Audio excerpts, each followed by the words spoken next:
और अभी तो रुको। चलो यार सब्जी तो बन गई, अब अपने काम करते हैं, चलते हैं नदी, वहां से नहा के आते हैं और पानी लेके आते हैं। पानी ले आते हैं? अगर हम पानी लेने गए यहाँ पे कुत्ते घूमते रहते हैं, पूरा चिकन कुत्ते खा जाएंगे तो कौन रखेगा चिकन का ध्यान?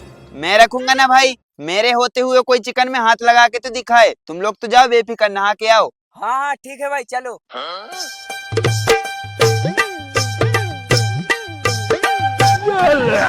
मार देंगे। यहाँ पे क्या हो रहा है भाई? यहाँ पे क्या हो रहा है भाई?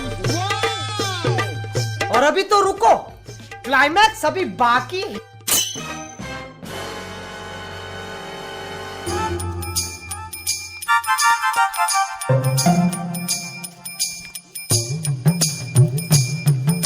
भाई आज तो मजा आ गया नहा के। हाँ यार भाई मजा तो आ गया। चलो चिकन खाते हैं। ठीक है।